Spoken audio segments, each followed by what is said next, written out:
Alright, I think I got a good enough shot. I wish I had a monitor or something. There's a lot of mess here.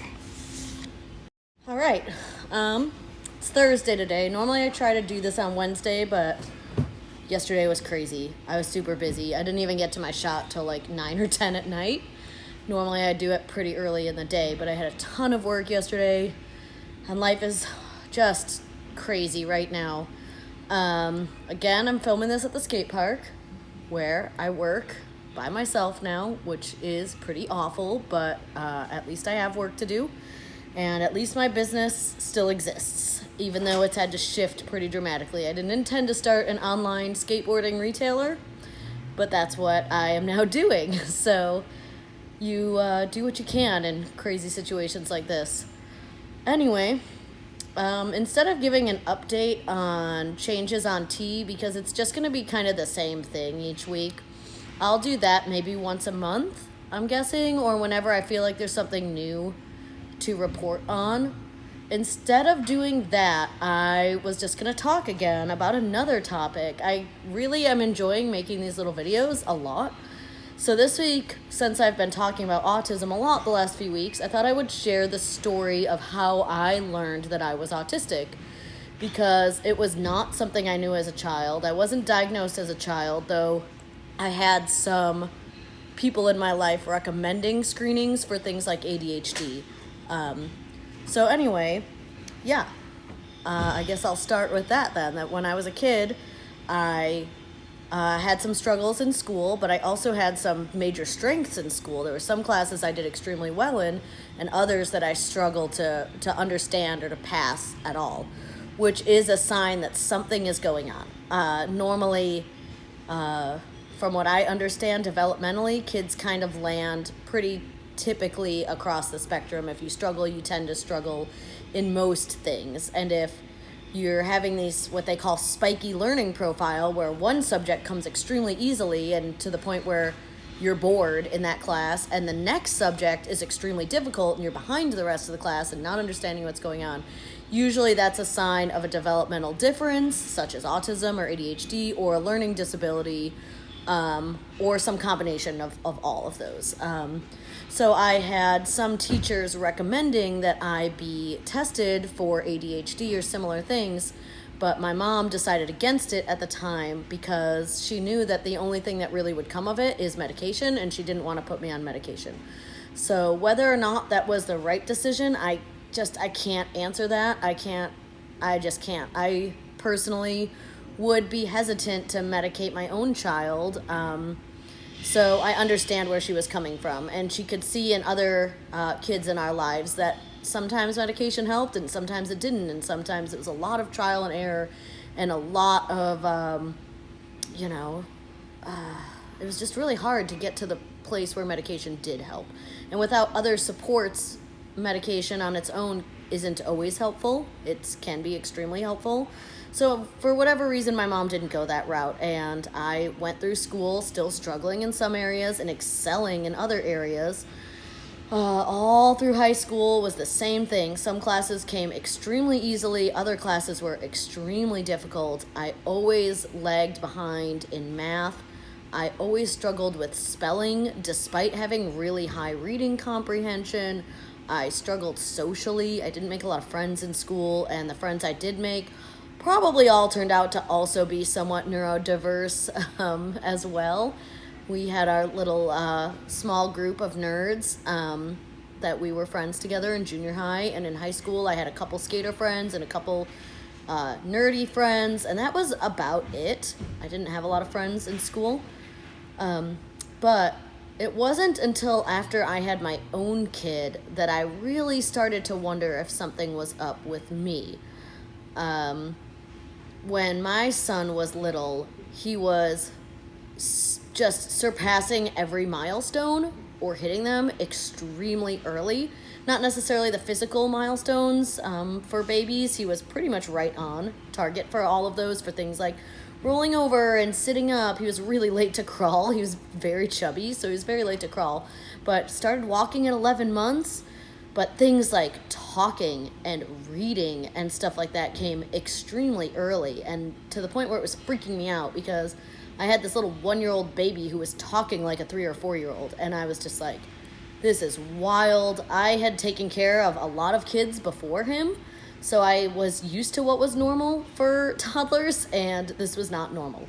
So I joined a bunch of like Facebook parenting groups for parents with gifted kids, and started learning that a lot of children who are gifted or have really big strengths in certain developmental areas often come with those deficits in other areas, or slower to develop in other areas. And they call this asynchronous development, and it's very common in gifted kids. It's very common in autistic kids, somewhat common in ADHD kids. So here I was wondering what was up with my child, but not worrying too much because he was just a wonderful kid and developing really well, and I was really happy with how we were handling it and how things were going on our own. So I didn't do anything terribly. I didn't take him to a psychologist or anything like that. I just helped him in the ways that seemed to help him. And eventually, while I was in one of these Facebook groups, this quiz came through, this Aspie quiz, and I was just like, this is weird. And I took the quiz, and it was like, you are almost certainly autistic, or whatever or neurodiverse, or whatever the language was. And at the time, I just kind of laughed. I was like, oh, that's so funny. Like, wow, I scored really high on this. But you know what? I bet everyone is like that. That is what I thought. I bet everybody scores like this. Everyone scores super high because we're all quirky, weird people, right? Like, what even is neurotypical? So I kind of laughed it off and went on with my life. And then it was maybe 6 months. I really don't know, because I don't know when I took that Aspie quiz the first time. But probably 6 months to a year later, probably in that same Facebook group, an article came through that said, autism can look different in women, and here's what it looks like. And I read it, and I was just like, check, check, check, all the way down. Probably 90% of the items. I was just like, wait, these are all me. Is this, is everyone not like me? And I had already learned from things like the Myers-Briggs test and Enneagram that even though both of those things are very non-scientific and non-rigorous, that people really do think differently and experience the world differently. And before doing those kind of quizzes for fun with my friends, I just really thought that everyone thought how I did. I really thought that everyone experienced the world how I did, which is why there was so much confusion in me when people didn't react or act the way I expected them to. Because I'm like, you're in the same bright environment. Why isn't this bothering you? This is bothering you. I don't understand how you have the perseverance to be in the bright sun or to be in this loud room, or how you can like this thing that I clearly think is awful. I just did not understand that people thought and experienced the world differently until I was in my late 20s. So that article comes through, and I just start digging. I start researching more and more and reading more articles and reading more books, and I go back and take the Aspie quiz again, score really high on the neurodiverse side again. And this time I decide I'm going to send this to some of my friends. I'm going to send this to some of my weird, quirky friends, and they're going to score the same as me. And none of them scored the same as me. Almost all of them said, you are neurotypical, or you are most likely neurotypical. And I had 1 or 2 friends who were in the middle, kind of gray zone, where it's like, well, you're kind of in the middle. You have some. And I honestly suspect now, looking back, that those people have ADHD. So that I took again, and I took it way more seriously this time. And that was when I just went deep and started studying everything I could, reading every single book I could, every memoir of someone who had autism. I just went deep and it just blew my mind. I was like, oh my goodness, this is me. I'm different. But at the same time, I had constant doubts. I was like, no, I don't want to claim a title for a marginalized group that doesn't apply to me. I would never, ever want to do that, which has made it slow for me to accept myself in so many ways. because I don't want to claim something I'm not. I have people in my family who have autism who have way different struggles than I do, different or even harder struggles than I do, and I don't want to somehow belittle their struggle by saying I have the same struggle. But over time, I've learned that by saying you have the same title, it doesn't mean you have the same struggle. There's tons of variation under every single title, label, diagnosis out there. And that doesn't mean you don't have the same diagnosis or difference as somebody else. So it took me a really long time to accept that it was okay for me to be autistic. And it was okay for me to accept that title. But even with that, I still really wanted some outside expert opinion. I couldn't afford the full rigorous testing, and I tried multiple times to get testing covered through the state healthcare that I have, and just kept not getting a call back and not getting a call back, and being told I was on a 2-year waiting list and hearing nothing back. So eventually I searched around and found a psychologist who would pay by the hour to give me her professional opinion. It wasn't a diagnosis, but she said, I will meet with you and your spouse for a couple hours. I'll have you fill out some questionnaires, fill out some paperwork.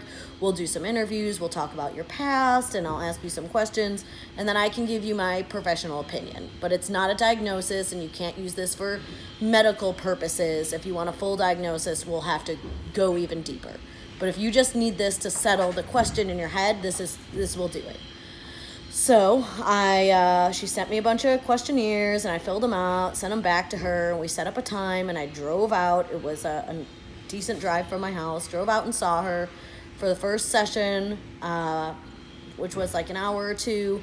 We sat down and asked a bunch of questions, and within like 30 minutes of being there, she asked me if I was dyslexic, and I was like, I don't know, I don't know, but I was describing. She was asking me about my strengths and weaknesses in school and grades and things like that. And then she starts writing on this whiteboard. She starts writing nonsense words and has me try to read them back to her. And I can't do it, or I do it all weird. And she's like, you're dyslexic. And I was just like, I came here to find out about autism, and now you're telling me I'm dyslexic, which answered a lot of questions, honestly. It solved a lot of my confusion about why I struggled so hard with math and spelling. But we continued the interview, we talked more, and she said, I really need another person from your family to come back with you next time. So came back again with my partner, and we did it again, and she asked more questions, and we answered them, and we talked, and by the end of it, she said, I have no doubt that you are on the autism spectrum. And I almost, I don't know if I cried, but I felt like crying, because it had been like a year of me questioning this and wrestling with this and wondering and needing to know, is this me or not? Because I don't want to say it is if it isn't. And having that psychologist look at me and say, I have no doubt you are on the autism spectrum, just, it was kind of a life-changing moment for me, because it forced me to accept that reality, and at the same time allowed me to accept that reality. And it helped me to understand that some things actually are harder for me than other people. But other things are easier for me than other people. I can research a topic that I am interested in. I can research the hell out of it. And other people struggle with that. I see people being like, I want to learn more about whatever. I hear a lot about skateboarding because that's my job. I want to know more about skateboarding. And they come to me with the most basic questions. I'm like, have you researched this at all? Because I was doing this when I was 10 years old and I first was interested in skateboarding. I knew everything. I could answer every trivia question, tell you so much. And a lot of that I've lost by this point because I haven't continued using that knowledge. But the point is that it really helped me to accept who I was, and it really helped me to understand myself better.